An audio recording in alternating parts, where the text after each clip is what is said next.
వారి వారి వాయిస్గా ఈరోజు చాలా అంశాలను ప్రస్తావిస్తాను. ప్రజలు నిజంగా ఈరోజు తమ బ్రతుకుబండిని నడపడానికి అష్టకష్టాలు పడతా ఉన్న పరిస్థితుల మధ్య ప్రజల బాగోగులను గాలికి వదిలేసి తామిచ్చిన హామీలను వెన్నుపోటు పొడిచి రాష్ట్రంలో ఎక్కడ చూసినా కూడా దారుణమైన అవినీతి దోపిడీ మాఫియా సామ్రాజ్యాన్ని నడుపుతూ ప్రశ్నించే గొంతు ఎక్కడైనా ప్రశ్నిస్తే దాన్ని పాశవికంగా అనగదొక్కుతూ రాష్ట్రాన్ని ఒక జంగల్ రాజ్గా మార్చిన పరిస్థితుల మధ్య ప్రజల గొంతు వినిపించడానికి ఈరోజు ఈ ప్రెస్ మీట్.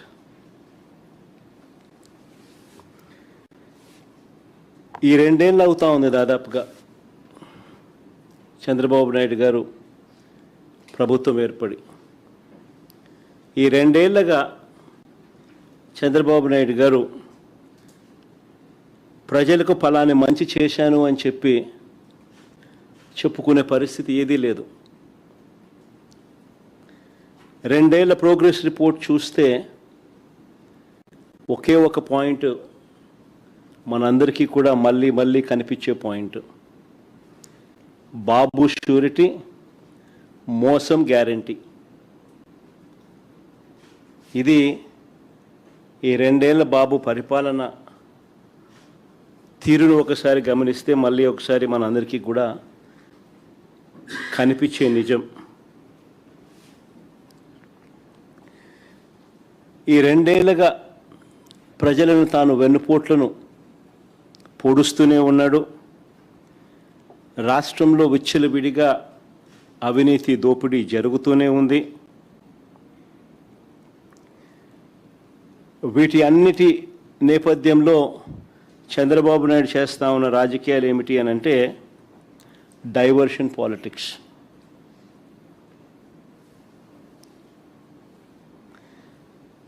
ఏ విషయంలో అయినా కూడా ఎవరైనా గట్టిగా తనను ప్రశ్నించే అంశం ఏదైనా బయటకు వస్తే వెంటనే ఆ టాపిక్ డైవర్ట్ చేసేందుకు వైఎస్ఆర్ కాంగ్రెస్ పార్టీ మీద, నా మీద ఇలా ఒక అడ్డగోలుగా ఆరోపణలు చేయడం, టాపిక్ను డైవర్ట్ చేయడం, ఇది మనం అంతా కూడా ఈ 2 ఏళ్ళగా జరుగుతూ ఉన్న script to screen play cinema చూస్తూనే ఉన్నాం.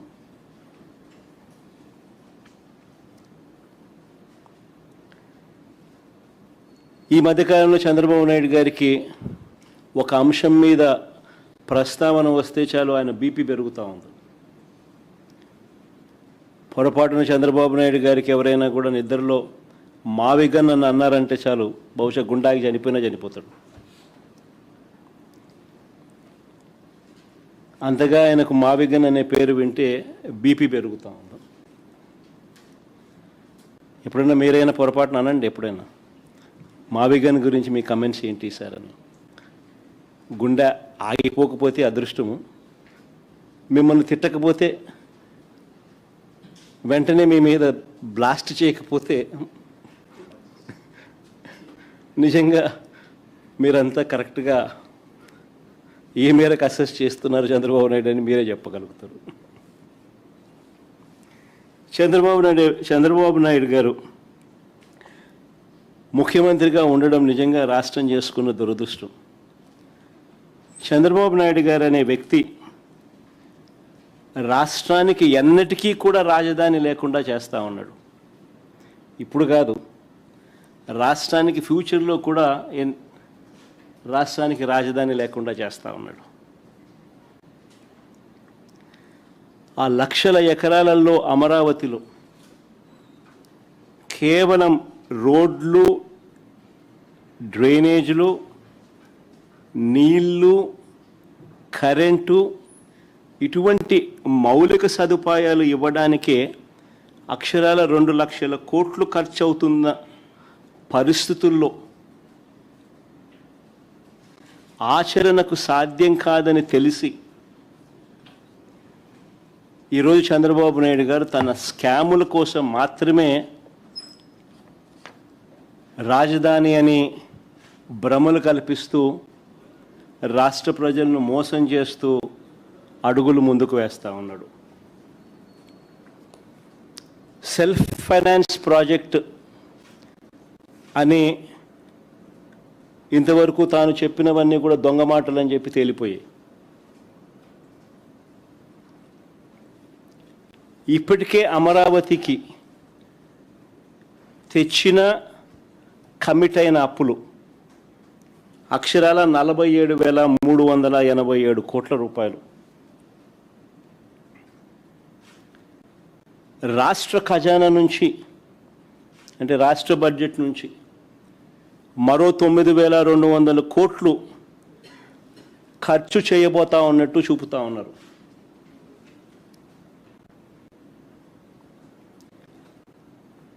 స్కాముల కోసం ఎందుకయ్యా రాష్ట్ర ప్రజల వెన్ను విడుస్తున్నావు అని ఎవరైనా ప్రశ్నిస్తే బీపీ పెరుగుతూ ఉంది.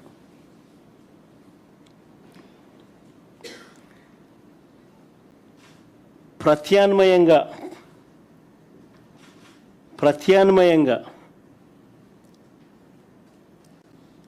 మోస్ట్ ప్రాక్టికల్గా రాష్ట్ర పరిస్థితులను పూర్తిగా మనసులో పెట్టుకొని రాష్ట్రానికి ఒక రాజధాని ఉండాలి, రావాలి అన్న ఒక తాపత్రయంతో ప్రత్యామ్నాయంగా మచిలీపట్నం నుంచి విజయవాడ 70 కిలోమీటర్లు, విజయవాడ నుంచి గుంటూరు మరో 40 కిలోమీటర్లు, ఈ 110 కిలోమీటర్ల హైవేకు అటు ఇటుగా రాజధాని కారిడార్గా పెట్టమని మావిగన్ అని చెప్పి మేము ప్రతిపాదించినాం. మావిగన్ ప్రాంతంలో ఇప్పటికే మేము మా హయాంలో నాంది పలికిన పోర్టు శరవేగంగా మా హయాంలో పనులు కూడా జరిగాయి. విజయవాడలో ఇంటర్నేషనల్ ఎయిర్పోర్ట్ కనిపిస్తుందా, 3 రైల్వే స్టేషన్లు, 4 నేషనల్ హైవేలు కలుస్తాయి, 9 గవర్నమెంటు ప్రైవేట్ మెడికల్ కాలేజీలు ఉన్నాయి ఈ ప్రాంతంలో, యూనివర్సిటీలు ఉన్నాయి, మరెన్నెన్నో విద్యా సంస్థలు ఉన్నాయి. దాదాపుగా 35-40 లక్షల జనాభా ఇక్కడే ఉన్నారు. అదే అమరావతి అయితే అంత జీరో నుంచి మొదలు పెట్టాల్సి ఉంటుంది అని చెప్పాం.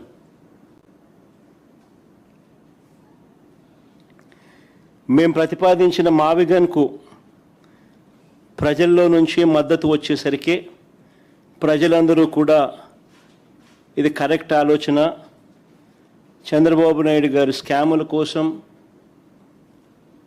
రాష్ట్రాన్ని ఇబ్బందుల పాలు చేయడం ధర్మం కాదు అని చెప్పి ప్రజలందరూ కూడా మేము ప్రతిపాదించిన మావిగన్కు మద్దతు పలుకుతుంటే సమాధానాలు చెప్పలేక, తట్టుకోలేక ఆక్రోశంతో చంద్రబాబు నాయుడు గారు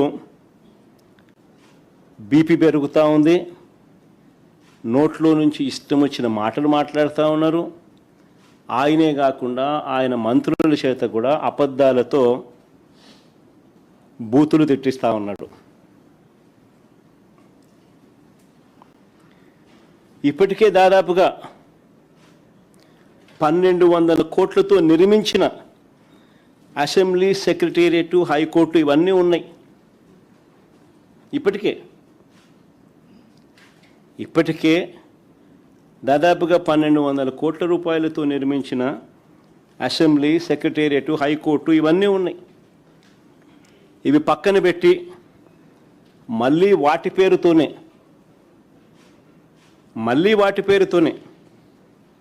అంటే మళ్ళీ సెక్రటేరియటు, మళ్ళీ అసెంబ్లీ, మళ్ళీ హైకోర్టు, మళ్ళీ వాటి పేరుతోనే కొత్తగా బిల్డింగులు కడతానంటున్నాడు. పర్మనెంట్ సెక్రటేరియట్ అని కొత్త నామకరణం చేసి నిర్మిస్తున్న 5 బిల్డింగులలో చంద్రబాబు గారు చేస్తా ఉన్న దోపిడీ చూస్తే రాష్ట్ర ప్రజలంతా నివ్వరబోతారు. రాష్ట్ర ప్రజలంతా నివ్వరపోతారు. సెక్రటేరియట్ పేరుతో, పర్మనెంట్ సెక్రటేరియట్ అనే పేరుతో 5 బిల్డింగుల నిర్మాణంలో చంద్రబాబు నాయుడు గారు చేస్తూ ఉన్న దోపిడీని చూస్తే రాష్ట్ర ప్రజలు నివ్వరపోతారు. 2018లో ఇదే 5 టవర్ల కోసం 52,20,496 ఎస్ఎఫ్టీ బిల్టప్ ఏరియాతో ఇవే 5 బిల్డింగులు కట్టడానికి ఆ రోజు 2,271 కోట్లకు చంద్రబాబు గారు టెండర్లు ఖరారు చేసి అప్పగించారు. అప్పట్లో 2018లో ఈ లెక్కన ఒక్కో ఎస్ఎఫ్టీకి సుమారుగా అంటే 52,20,496 ఎస్ఎఫ్టీ అవే బిల్డింగులు, ఆ 5 బిల్డింగులు. వాటికి అప్పట్లో టెండర్లు ఆయన ఖరారు చేసింది 2,271 కోట్ల రూపాయలతో టెండర్లు ఖరారు చేశారు. ఈ లెక్కన ఒక్కో ఎస్ఎఫ్టీకి సుమారుగా అప్పట్లో 4,350 పడుతుంది. 2018 రేట్ల ప్రకారం అప్పటికి అది ఎక్కువ.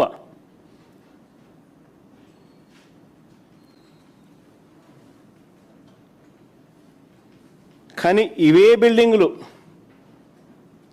మళ్ళీ ఇవే బిల్డింగులు గతంలో వర్కులు ఎవరికైతే ఇచ్చినారో ఆ టెండర్లను క్యాన్సిల్ చేసి మళ్ళీ కొత్త టెండర్లను మళ్ళీ పిలిచి, ఆశ్చర్యం ఏమిటంటే గతంలో ఉన్న వాళ్ళే మళ్ళీ కాంట్రాక్టర్లు మారలా, మళ్ళీ వాళ్ళే ఎగ్జాక్ట్గా.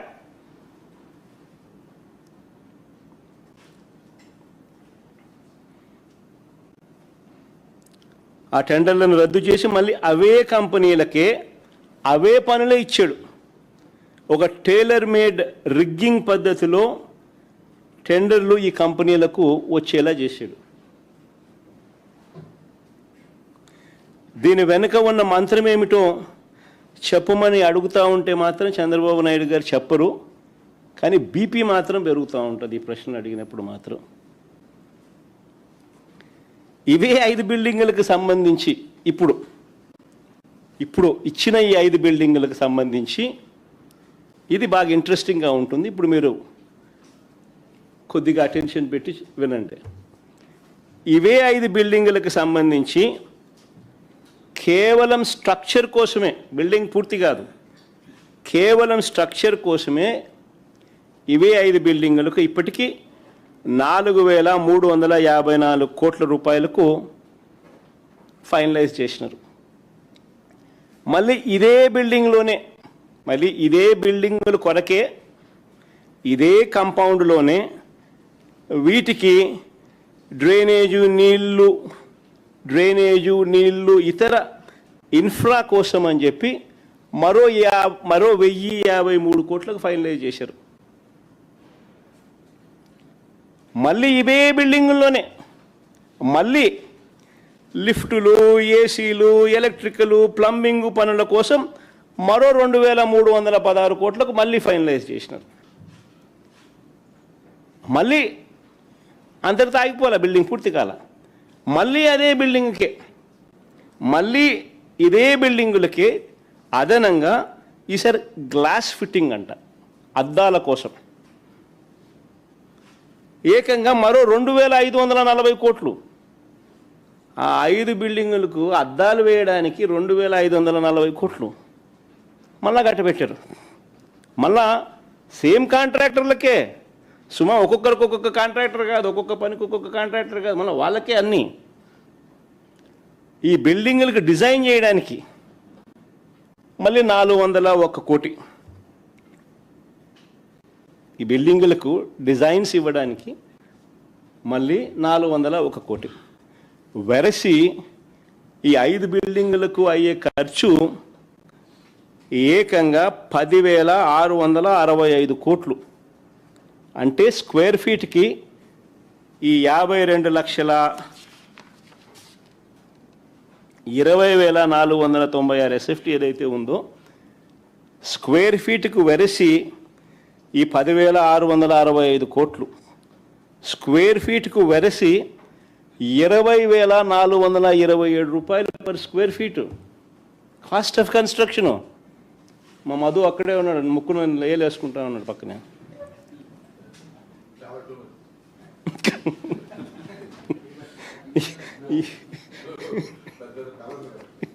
₹20,427 per SFT cost of construction. మళ్ళీ వీటిలో ఇంటీరియర్లు లేవు, ఇంటీరియర్స్ వేరే. మళ్ళా వాటిలో ఇంటీరియర్సు, వాటి ఫర్నిచరు ఇవన్నీ వచ్చి పూర్తయ్యేసరికి బహుశా ₹30,000 ₹40,000 పర్ ఎస్ఎఫ్టీకి తెగుతుంది. మళ్ళీ అవన్నీ కూడా వచ్చి అవి కూడా కంప్లీట్ చేసేసరికి ఈ మాదిరిగా దోచేస్తూ ఉన్నారు. మళ్ళీ ఇంకా ఆశ్చర్యం ఏమిటో తెలుసా, ఇక్కడ కన్స్ట్రక్షన్లకు ఈ బిల్డింగులకు ఇసుక ఫ్రీ.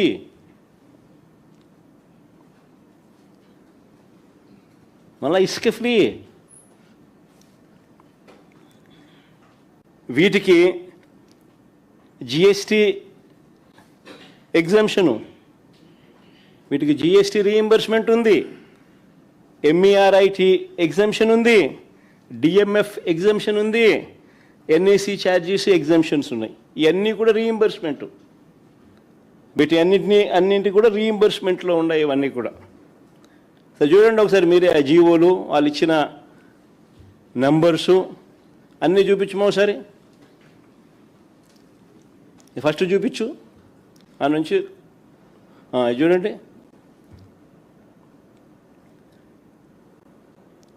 దాని తర్వాత చూపించుమా. ఇవి ఈ రీఎంబర్స్మెంట్లకు సంబంధించిన వాల్యూ.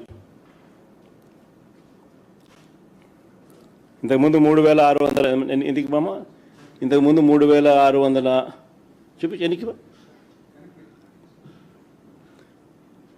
ముందుకు పోతాను, ఎన్నికి పోవాలి నేను. ఇంతకుముందు 3,673 కోట్లు. ఈ ఎగ్జామ్షన్స్ తర్వాత ముందు ఈ ఎగ్జామ్షన్ మధ్యలో ఇంత ముందు చూపించినావు కదా నాన్న, అది చూపించు. ఈ ఎగ్జామ్షన్స్ విలువ 681 కోట్లు. దాని తర్వాత ముందు నేను ఒక బరిసి 4,354 కోట్లు. దాని తర్వాత 1,053 కోట్లు ఏదానికి, ఇది ఆ బిల్డింగులకు లోనే డ్రైనేజు, నీళ్లు, ఇతర ఇన్ఫ్రా కోసం. తర్వాత ఈ పక్కన ఇదే బిల్డింగుల కోసమే లిఫ్ట్లు, ఏసీలు, ఎలక్ట్రికల్, ప్లంబింగ్ పనుల కోసం మరో 2,300 కోట్లకు సంబంధించిన ఇంకో జియో. తర్వాత ముందు బొమ్మ, ఇది అద్దాల కోసం, ఈ బిల్డింగుల్లో అద్దాల కోసం ఇంకో జియో. ఇది 2,540 కోట్లు.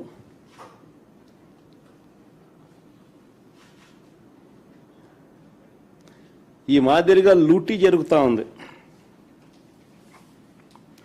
నిజంగా బెంగళూరు, హైదరాబాదు, చెన్నై లాంటి మహానగరాల్లో కూడా 5 స్టార్ సదుపాయాలతో కలిపి,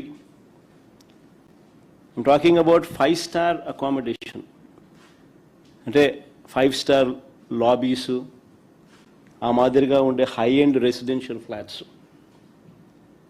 4,500 కాస్ట్ ఆఫ్ కన్స్ట్రక్షన్, 4,500 దాటదు. అంతేనా? తెలంగాణలో కూడా ఇటీవల కేసీఆర్ గారు సచివాలయాన్ని తెలంగాణలో కట్టారు. 28 ఎకరాల్లో నిర్మించారు ఆయన. దాదాపు 10 లక్షల చదరపు అడుగులు, 615 కోట్లు. అట్టేసుకున్న 6,000 రూపాయలే. కేసీఆర్ కూడా కన్ను చెదురుతాయి 20,427 రూపాయలు అంటే.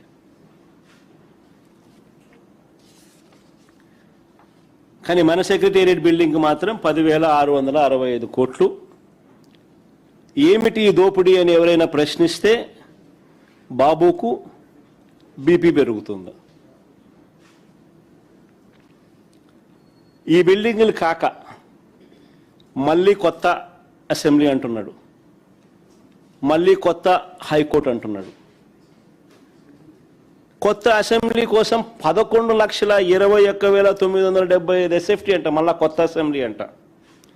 ఈ కొత్త అసెంబ్లీ కోసం ఇప్పటిదాకా వీళ్ళు తేల్చిన ఖర్చు 1,947 కోట్లు. ఎందుకంటే దానికి సంబంధించి 3 జీవోలు ఇచ్చినారు చూడండి.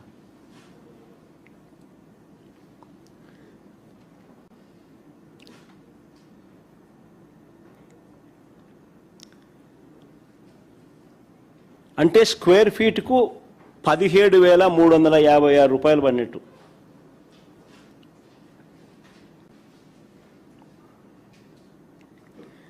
మళ్ళీ కొత్త హైకోర్టు, ఇది మళ్ళీ 20,32,231 ఎస్ఎఫ్టీ.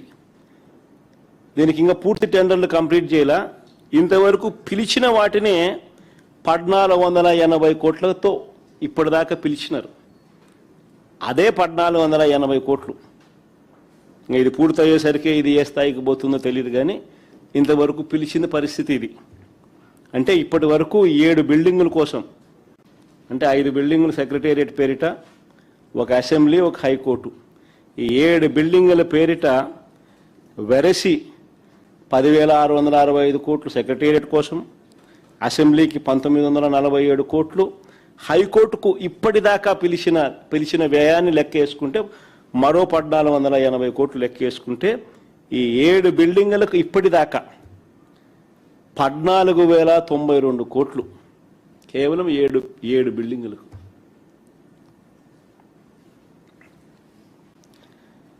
నిజంగా ఇది బిల్డింగుల వరకు పరిస్థితి ఇట్లుంటే, ఇక రోడ్లు చూస్తే నిజంగా మళ్ళీ కళ్ళు చెదురుతాయి. అమరావతిలో వేసే రోడ్ల స్కాములు చూస్తే దేశంలో ఎక్కడ కూడా హైవేలు వేసినా కూడా కిలోమీటర్కి అయ్యే ఖర్చు ఎంత అని చెప్పి ఈ మధ్యకాలంలోనే 5 సెప్టెంబర్ 2026 పార్లమెంటులో కేంద్ర మంత్రి గారిని, హైవేస్ మినిస్టర్ని, నితిన్ గడ్కరీ గారిని ప్రశ్న అడిగినారు పార్లమెంట్లో. ఆయన ఇచ్చిన సమాధానం ఒకసారి చూస్తే, సివిల్ కన్స్ట్రక్షన్ ఎక్కడైనా కూడా యావరేజ్గా రోడ్లు వేయడానికి నేషనల్ హైవేకి అయ్యే ఖర్చు కిలోమీటర్కు 24 కోట్లు అని చెప్పి ఆయన పార్లమెంటుకు ఆయనంతకు ఆయనే లిఖితపూర్వకంగా సబ్మిట్ చేసిన లెటర్ అది.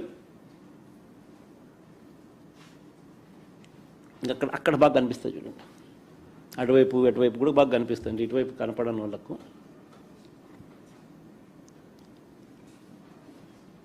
కానీ మన అమరావతిలో ఎంత తెలుసా కిలోమీటర్ ఖర్చు?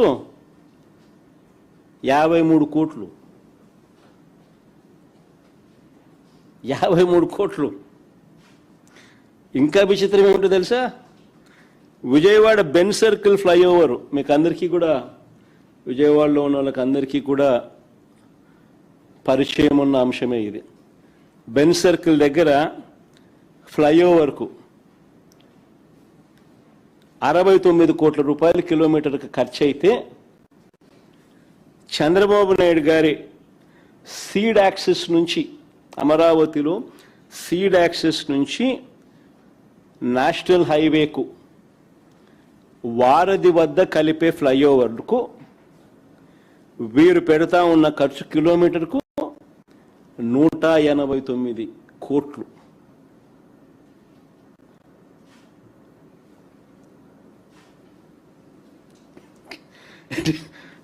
నిజంగా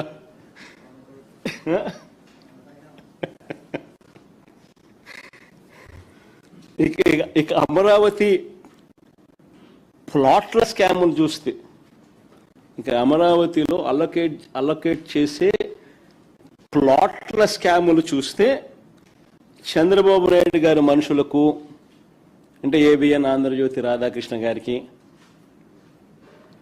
అశ్విని దత్ గారికి, బలుసు శ్రీనివాసరావు గారికి, బెజవాడ రమేష్ గారికి, ఇలాంటి వారికి, వీరి కాక తన బినామీలకు, ఇలాంటి వారికి అమరావతిలో రోడ్ల పక్కన విలువైన రిటర్నబుల్ ప్లాట్స్ ఇస్తారు. అదే సామాన్య రైతులకు వచ్చేసరికి వాళ్లకు చెరువుల్లోనూ, వాగుల్లోనూ, కుంటల్లోనూ వాళ్ళకి ఇస్తూ ఉన్నారు.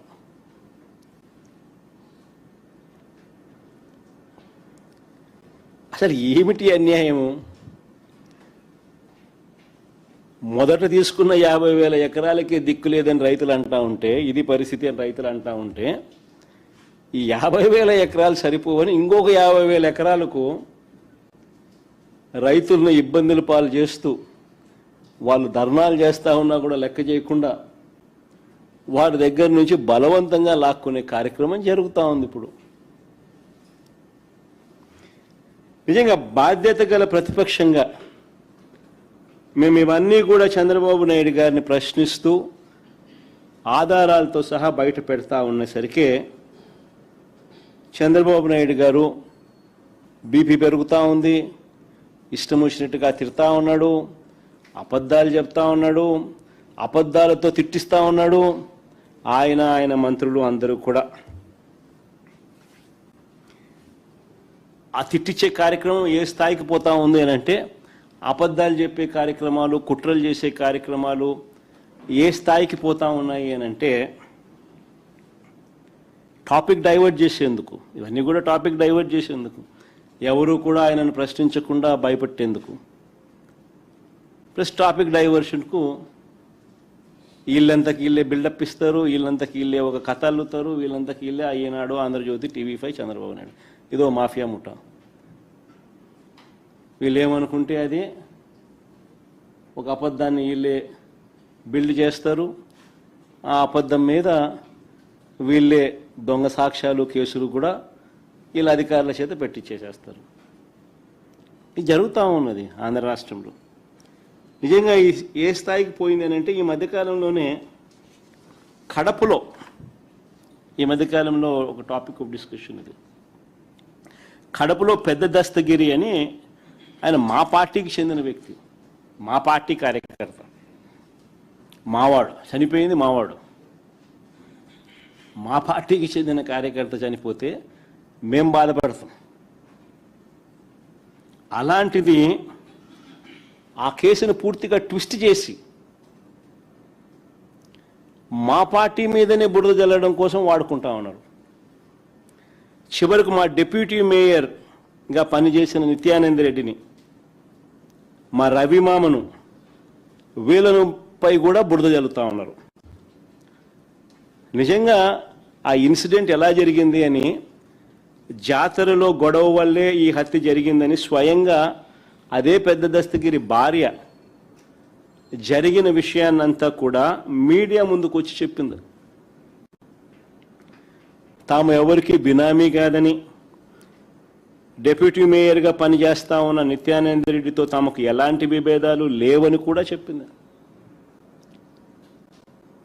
వైఎస్ఆర్సీపీ కార్యకర్తలు వాళ్ళంతా అందరూ కలిసికట్టుగా ఉన్న వాళ్ళే, చనిపోతే బాధపడాల్సింది వీళ్ళే.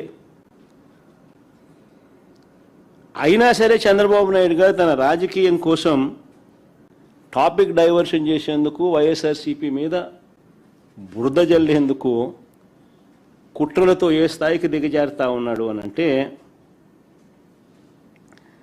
చంద్రబాబు నాయుడు గారు ఈనాడు, ఆంధ్రజ్యోతి, టీవీ5 వీళ్ళు నలుగురు కూర్చొని ఒక కథ తయారు చేస్తారు, దాన్నే నిజమని చెప్తారు, పెద్ద పెద్ద అక్షరాలతో రాస్తారు.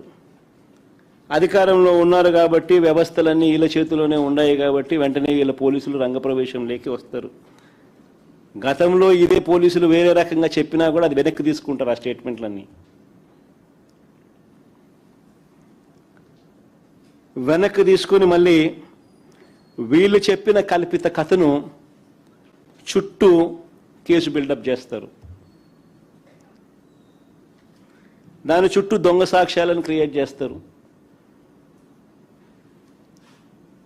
కొంతమందిని ప్రలోభ పెడతారు, కొంతమందిని బెదిరిస్తారు, కేసు బిల్డప్ చేస్తారు. చేసి మళ్ళీ మా వాళ్ళని అరెస్ట్ చేస్తారు.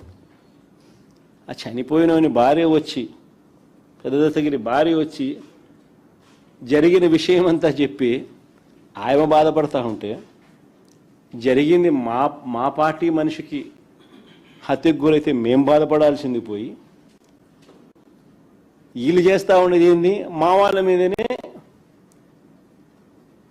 కేసులు బనాయించి ఆ కేసుల్లో మా వాళ్ళని ఇరికిచ్చే కార్యక్రమం చేసి జైలుకు పంపే కార్యక్రమాలు చేస్తూ ఉన్నారు. రెండేళ్లుగా జరుగుతున్న అరాచకం ఇదే. తప్పుడు కేసులు వీళ్ళే పెడతారు, తప్పుడు సాక్ష్యాలు వీళ్ళే క్రియేట్ చేస్తారు, వీళ్ళే ఆ తప్పుడు కేసుల్లో మా వాళ్ళని ఇరికిస్తారు. సోషల్ మీడియా యాక్టివిస్టులు అయినా సరే, కాలేజీలలో యూనివర్సిటీలో యాక్టివ్గా ఉన్న పిల్లలైనా సరే, యాక్టివిస్టులుగా ఉన్న పిల్లలైనా సరే, వైసీపీకి మద్దతుదారులైనా సరే, వైసీపీ నాయకులైనా సరే, ఎవరైనా చంద్రబాబు నాయుడు గారిని వ్యతిరేకిస్తే ఇదే రివాజు, ఇదే స్క్రిప్ట్ 2 సంవత్సరాల నుంచి రాష్ట్రంలో జరుగుతూ ఉన్నది ఇదే.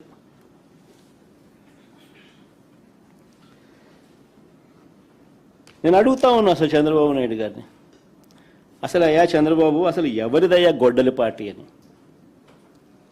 చంద్రబాబుని సీరియస్గా క్వశ్చన్ చేస్తా ఉన్నా.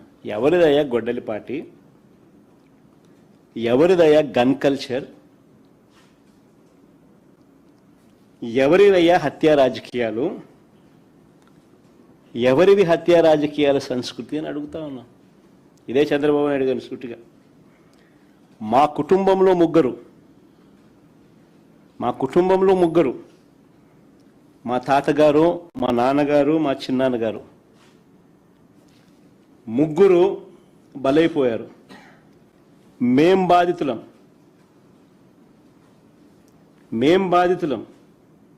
కానీ మాపైనే వీళ్ళు తప్పుడు రాజకీయాలు చంద్రబాబు నాయుడు గారు చేయిస్తారు. మా తాతగారు రాజారెడ్డి గారిని చంపింది ఎవరు అడుగుతా ఉన్నా చంద్రబాబు నాయుడు గారిని. టీడీపీ వాళ్ళు కాదా? ఈ ఘటన చంద్రబాబు ముఖ్యమంత్రిగా ఉన్నప్పుడు కాదా జరిగింది అని అడుగుతా ఉన్నా. 1999 అసెంబ్లీ ఎన్నికలకు ఏడాది ముందు, 1999 చంద్రబాబు నాయుడు గారు ముఖ్యమంత్రిగా ఉన్నారు. 1999 ఎన్నికలకు ముందు, ఏడాది ముందు చంద్రబాబు నాయుడు గారు ముఖ్యమంత్రిగా ఉన్నప్పుడు మా తాతగారిని రాజారెడ్డి గారిని చంపారు. కేవలం నాన్నగారిని రాజశేఖర రెడ్డి గారిని పులివెందులకి కట్టడి చేయాలి అన్న ఒక్క రాజకీయ కోణంతో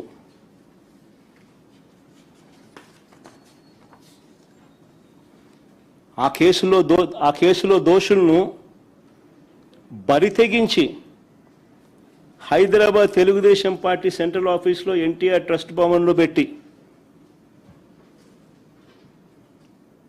అధికార దుర్వినియోగం చేసి వాళ్ళని రక్షించినారు, జైలుకు కూడా పంపకుండా.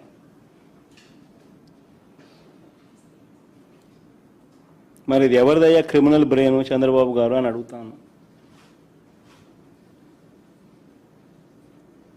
ఎవరిదయ్యా క్రిమినల్ బ్రెయిన్ అని అడుగుతాను చంద్రబాబు నాయుడు గారిని. మా నాన్నగారి విషయంలోనూ అంతే. మా నాన్నగారు చనిపోక మునుపు 2-3 రోజుల కిందట అసెంబ్లీ సమావేశాలు జరుగుతూ ఉన్నాయి. అప్పట్లో ఆ అసెంబ్లీ సమావేశాలు క్లిప్పింగ్స్ ఒకసారి చూడండి మీరు కూడా. చంద్రబాబు నాయుడు గారు అన్న మాట అసెంబ్లీలో, నువ్వు అసెంబ్లీకి ఎలా వస్తావో నేను చూస్తానన్నాడు. చంద్రబాబు నాయుడు గారు అన్న ఈ మాట తర్వాత 2-3 రోజులకి నాన్నగారు చనిపోయారు. Helicopter accident.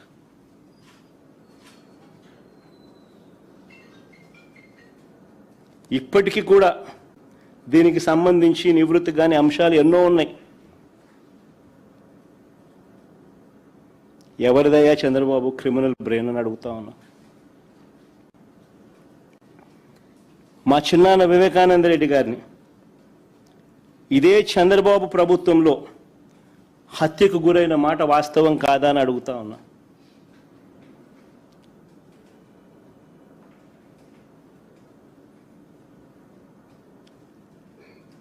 వైసీపీ పార్టీ కోసం, అవినాష్ రెడ్డి కోసం తాను క్యాంపెయిన్ చేస్తూ ఉన్నాడు.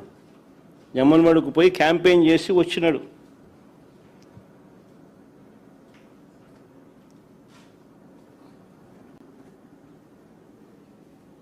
పైగా తానే వివేకం చిన్నానని హత్య చేశానంటూ సాక్షాత్తు టీవీలో లైవ్ టీవీ షోలో చెలరేగిపోయి విచ్చలవిడిగా మాట్లాడిన ఈ దస్తగిరి అనే వ్యక్తి, చంపిన వ్యక్తి, నేనే చంపాను అని చెప్పి విచ్చలవిడిగా చెలరేగిపోయి మాట్లాడే టీవీ లైవ్ షోలో ఈ దస్తగిరి అనే వ్యక్తి ఇవాళ స్వేచ్ఛగా పోలీసుల వత్తాసుతో దర్జాగా కారులో తిరుగుతూ ఉన్నాడు. జైల్లో ఉండాల్సిన వ్యక్తి దర్జాగా కారులో తిరుగుతూ ఉన్నాడు ఈరోజు.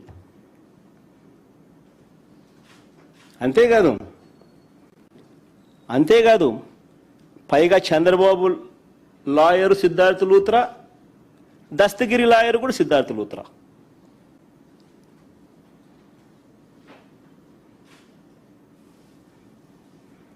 మరి ఎవరిదయ్యా చంద్రబాబు క్రిమినల్ బ్రెయిన్ అని అడుగుతా ఉన్నా.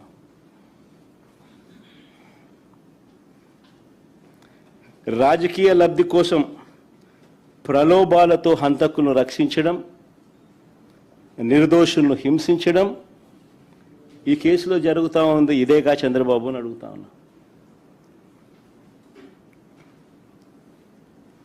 ఇంకొక ఉదాహరణ, చంద్రబాబు గారి బావమరిది వియ్యంకుడు బాలకృష్ణ గన్ పట్టుకొని టపా టపా అని ఇద్దరిని కాల్చి పడేయలేదా అని అడుగుతా ఉన్నా. టపా టపా అని గన్ను పట్టుకొని కాల్చి పడేయలేదా అని అడుగుతా ఉన్నా. ఇదే పెద్ద మనిషి బాలకృష్ణ, చంద్రబాబు నాయుడు గారి వియ్యంకుడు, టపా టపా అని ఇద్దరిని లేపేయలేదని అడుగుతా ఉన్నా. ఎవరిదయ్యా గన్ కల్చర్ అని అడుగుతా ఉన్నా. ఆ తర్వాత సాక్షులు ఉండకూడదని చెప్పి ఆ ఇంట్లో ఉన్న వాచ్మెన్ను, అంటే వాళ్ళ ఇంట్లో ఉన్న వాచ్మెన్ను బండరాయితో మోది చంపారు. వాచ్మెన్ను కొద్ది రోజులకే, ఈ ఇన్సిడెంట్ జరిగిన కొద్ది రోజులకే ఆ ఇంట్లో ఉన్న వాచ్మెన్ను బండరాయితో మోది చంపారు.